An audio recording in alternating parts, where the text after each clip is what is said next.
शेतकऱ्यांच्या जीवावरती आम्ही आलोय, त्यामुळे आम्ही लोकांची काळजी करतोय. रोहितनं ॲक्टिंग करायची आवश्यकता नाही. आणि जर खरंच आंदोलन करायचं आहे, जोपर्यंत हे सगळे निर्णय होत नाहीत, जेवढे कारखाने तू ढापलेत ते पहिले सभासदाच्या नावावर कर.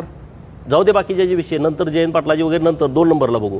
पहिल्यांदा तू कारखाने जे ढापले ते लोकांच्या नावावरती पहिले करून दे, शेतकऱ्यांचे. मग तू शेतकऱ्यांचा नेता आहे.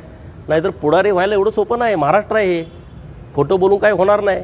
आणि शेतकऱ्याला कर्जमाफी आमच्या सरकारनं केली आहे, चिंता करण्याची काय जाऊ. अहो एकदम स्टंटबाजी करणारा हा माणूस आहे, बोगस माणूस आहे. काय याच्याकडे आहे कोण तर त्याचे 4 सल्लागार. तू असं कर, अरे कसं कर, लोकांना माहीत नाही. तू शेतकऱ्याचा कर्दन काळ हा रोहित पवार आणि त्याचा आजोबाचा आहे, हे लोकांना माहीत नाही. आता तुम्ही तारणहार होणार कसं? कर्दन काळाचा तारणहार होणं एवढं सोपं नाही. लोकांना सगळं माहीत आहे. पूर्वी ते चालत होतं, गावात एक पेपर यायचा तेव्हा तुमची नौटंकी चालायची. आता मी इथं काय बोलतोय लगेच कळते सगळ्याला, तो तिथं काय बोलतोय लगेच सगळ्यांना कळते. त्यामुळे काय त्याचा उपयोग नाही. पण जर बसायचं असेल अन्न त्यागला तर ह्याला उपाशी ठेवला पाहिजे.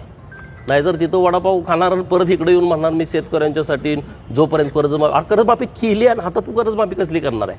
कर्जमाफी झाली, आता ती कार्यान्वित होते आणि परत त्याचा काही उपयोग नाही. चांगली गोष्ट आहे.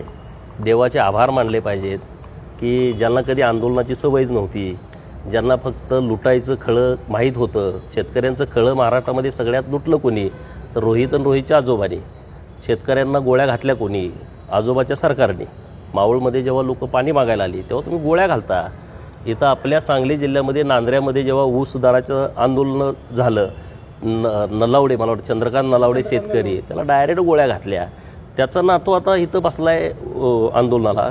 रोहित पवारला माझं आव्हान आहे की जोपर्यंत साखर कारखान्याने FRP दिलेली नाही, ती FRP जोपर्यंत शेतकऱ्यांना मिळत नाही तोपर्यंत त्यानं उपोषणाला बसलं पाहिजे, अन्नत्याग केला पाहिजे. सोलापूर SP साहेबांना माझी विनंती आहे, पोलीस प्रोटेक्शन रोहित पवारच्या बाजूला लावा. त्याला एक अन्नाचा घाससुद्धा खाऊ देऊ नका. नुसत्या बातमीपुरतं, नाटक करण्यापुरतं रोहित पवाराचं हे आंदोलन आहे ते होता कामा नये. त्याला 11 दिवस 15 दिवस जोपर्यंत शेतकऱ्याची FRP मिळत नाही, कारखानदार हेच आहेत, ते सगळी FRP जोपर्यंत मिळत नाही तोपर्यंत ह्याचं उपोषण चालू राहिलं पाहिजे. नाहीतर नुसतं नाटक, मीडियामध्ये यायचं, सकाळपासून बसायचं, असलं नाटक असेल तर ते काही योग्य नाही. आणि रोहित पवारला ॲक्टिंग करायचं माहीत आहे, त्याचे ते सल्लागार हुशार आहेत. सकाळी 9ला तू ये आणि मग तू दिवसभर मीडियामध्ये दिसतोय, ह्याचा हा प्रकार आहे. शेतकऱ्याचं काय ह्याला पडलं आहे? कारखाने सगळ्यात जास्त दाबले कुणी? रोहित पवारांनी. कुणाचे कारखाने आहेत? शेतकऱ्यांचे. सभासदाच्या फीमधून उभारलेले कारखाने 6 कोटीपासून ह्यांनी ढापलेत. 100-100, 200-200 कोटीचे कारखाने. कशाला रे तुम्ही हे नाटक करताय? हे काय पिक्चरचं शूटिंग चालू आहे? हे काय नटरंग पिक्चरचं शूटिंग आहे? तिथं तू ॲक्टिंग करायला गेला आहेस.